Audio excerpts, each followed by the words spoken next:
So at the beginning of May, more than 150 DC circulator bus operators, members of ATU Local 689, they hit the picket line demanding better wages, hours, conditions, basically respect. Because remember, we're coming out of that little pandemic thing. You may remember it. That period where we were calling all these people who had to work through the pandemic, essential. We were calling them frontline heroes. And these folks, more than anyone, they were on the front lines. They were the ones who made sure all of the other heroes, all of the other essential folks, like the nurses and the people who work at the clinics and at the grocery stores and all those, they were the ones who made sure those folks could get to their jobs. And now is that moment where they're going, hey, you know what? We demand better wages, hours, and conditions, and good on them. They just ratified their contract, ending the strike, obviously, and now beginning to move forward. And here to share some thoughts on, what it took to get to this point. I've asked Shari Semelsberger to come talk with us. Shari is the Secretary-Treasurer of the Transportation Trades Department of the AFL-CIO. TTD.org is their website if you want to check out the work that they do there. Shari, thanks for taking time for us. Thanks for having me. So this is a pretty big victory, I think. I see this and I go, all during the pandemic, we were hearing these horror stories of, these bus drivers and these transit workers who were being infected, and there was almost no one there to help them, especially in the heart of it at the beginning, except their unions. And it's good to see that they're standing up and saying, you know what, you called us heroes. It's time to start treating us that way. Absolutely.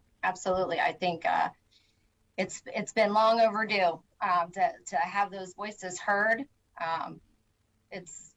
It was good, and I was very proud and honored to be able to actually stand out there with them on their picket line. But the shame of it is it shouldn't have to get to this. You shouldn't have to risk your job. You shouldn't have to go on strike. This should have been something that this company, these people just said, you know what? We respect, we honor you. We respect the sacrifices that you made. Because look, they got good raises, they got good benefits, and I was looking through some of it, stuff that isn't out of bounds. It should have been something that should not have gotten to this point. Right. At least that's my view. Basic. Absolutely, should have just been basic. And unfortunately, that is what we're seeing all across America now. And these workers are coming together, and they are letting their voices be heard. And I'm very proud of that. Now, as someone who's spent as much time in the labor movement as you have, and we'll talk about how you get into this in a little bit, but we're starting to see finally that sense of power of workers saying, you know what, we did come out of this pandemic. We are what you said we are. We are frontline heroes. We are essential, and it's time that you guys start treating us as such. So I tend to believe, and I expect that we're going to see a lot more of this, of people saying, no, we're not going to take the paltry raises. We're certainly not going to take concessionary contracts. None of that's going to happen anytime soon. I'm curious your thoughts. Yeah, I definitely agree with you. I think that these companies need a reality check. They want to keep gaining these profits and deteriorating at the expense of the workers. And it's not right. And they're tired of it. They're frustrated, and they're coming out and they're putting the pressure on them. And I'm proud to see that. In cities across this country, and I remember during the heart of the pandemic, just some of the horror stories that these transit workers had to deal with.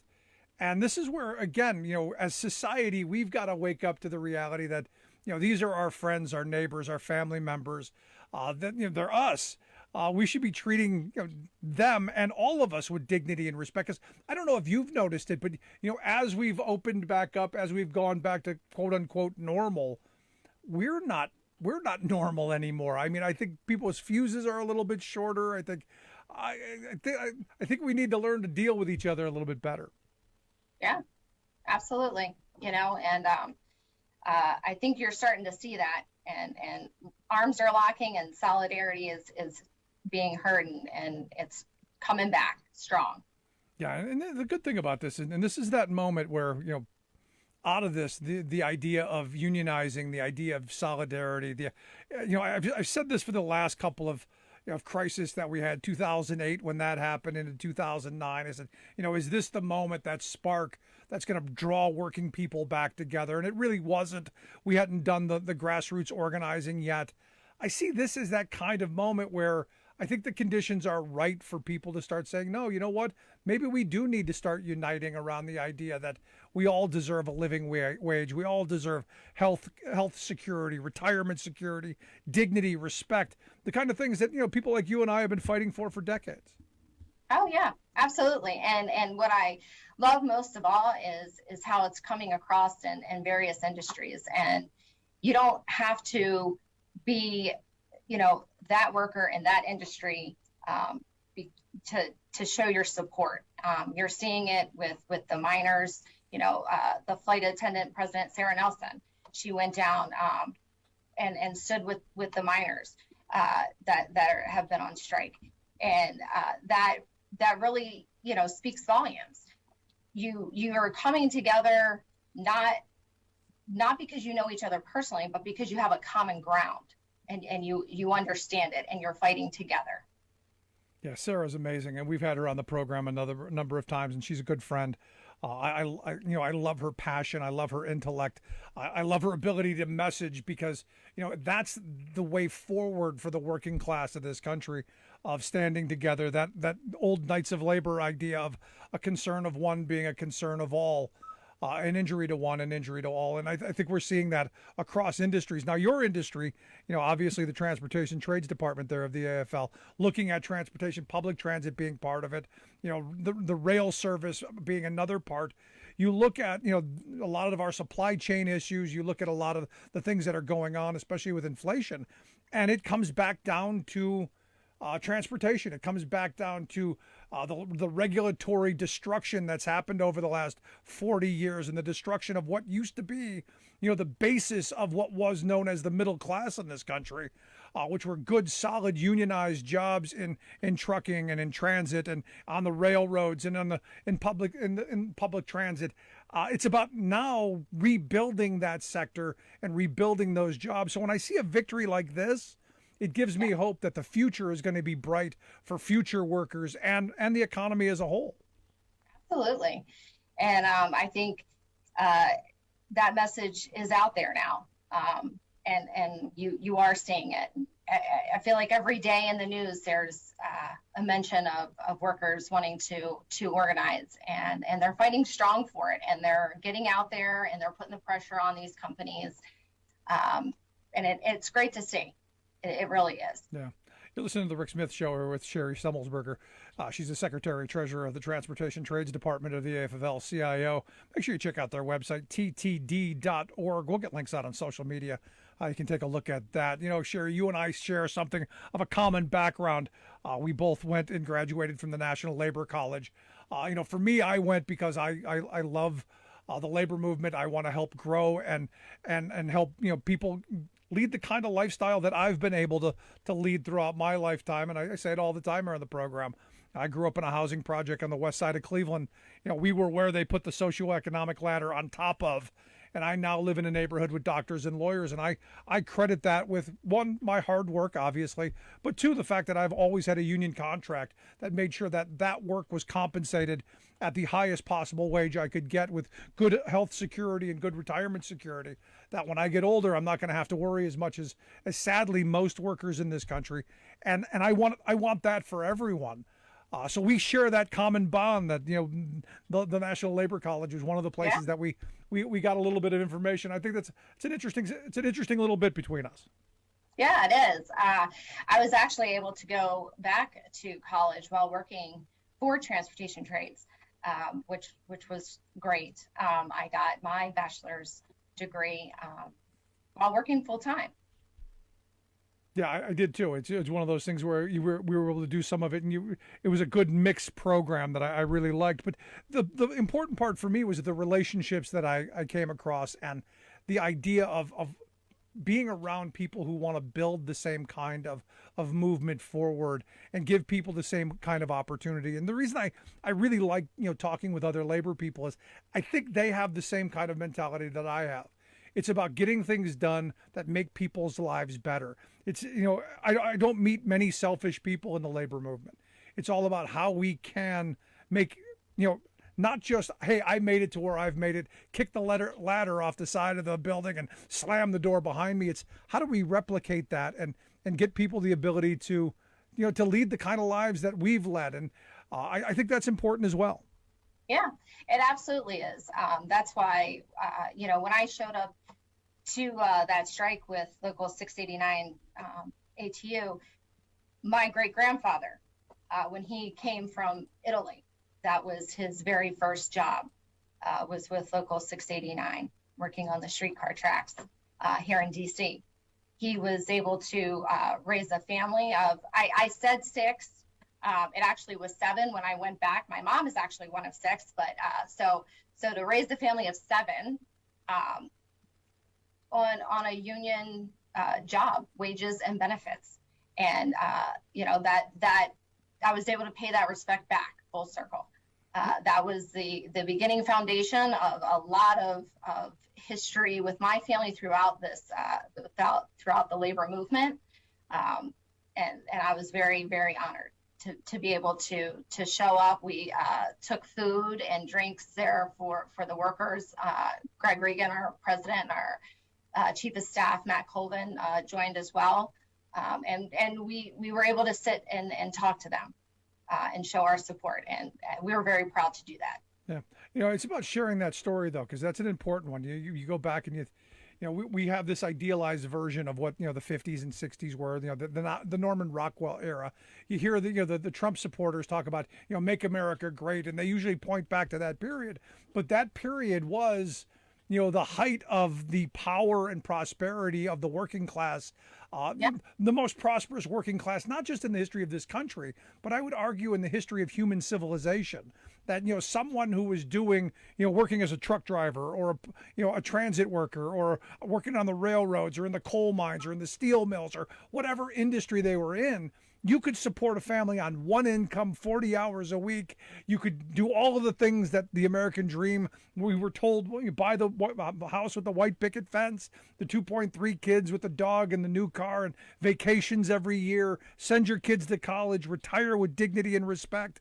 That is now just a dream because you can't do that much anymore. And right. This is where having these conversations and reminding people it is possible, because we've done it in the past. And how did we do it? We did it with strong unions and strong union members. Right. And having that voice and standing together. You don't cross a picket line, you get out and you walk it with them. And that's happening. It's coming back.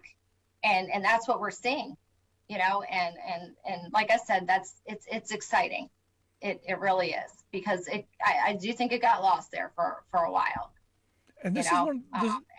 I was looking through some of your background, and you have an extensive family history of people working in unions, and that's how things used to be.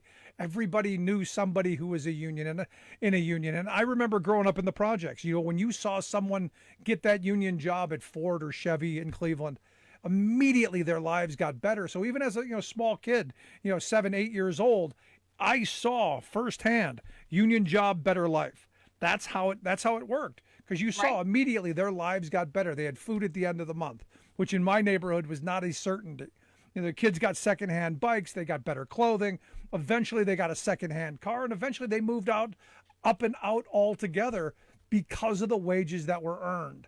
And that's an important message to be sending along. For me, union job, better life is the message. It is. It absolutely is.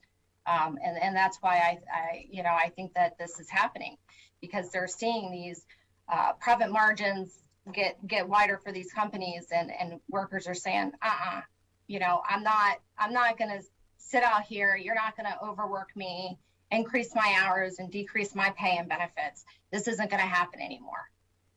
I mean, that's got to be the message going forward. So, absolutely. When you're out talking to people, what's the message for young people who may not understand what unions are, what they do. Because look, sadly, I can guarantee you the kid that's growing up in the house that I grew up as a kid doesn't have a neighbor who has access to get a union job. They're not seeing the things that I saw, sadly. What's that response to that kid, to those people who didn't get to see it firsthand, that you want to engage, that you say, look, this is the path forward. What is that message? Yeah, the path forward is union, and it's to unionize and to collectively come together and to demand that there are good jobs with good wages and good benefits, and together you can do it. Stick together and you can do it. Yeah, I go back to the old union argument. Is where it is. I go back to the old argument of my grandfather's generation. We can make every job a good job. Even those crappy jobs in the steel mills that were nasty and dirty and dangerous. They turned those from poverty wage jobs into solidly middle class jobs. My grandfather was a truck driver for his whole life. Started off shoveling coal off the back of a coal truck for 17 cents an hour. And when he retired with the dignity of a defined benefit pension, and was able to live the rest of his life in a home that he purchased, that that he could have never imagined his life would go the way it went, all because of that union card and the empowerment that came out of it. And I think this generation, it's about empowering workers to say, you know what? We should have a voice, not just in the workplace, but all of society as well. Empowered, engaged, educated. Nothing more dangerous than empowered, engaged, and educated workers. Right? Exactly. It is that simple. But Shari, I appreciate the time you've given us and the work that you guys do over at the Transportation Trades Department. Keep it up. I hope you'll come back and share some more with us down the road. Sure will. Thank you for having me. Outstanding stuff. Thank you so much, Shari Semelsberger. She is the Secretary-Treasurer there at the Transportation Trades Department, AFL-CIO. Make sure you check out their website, ttd.org is that site. We'll get links out on social media so you can check it out.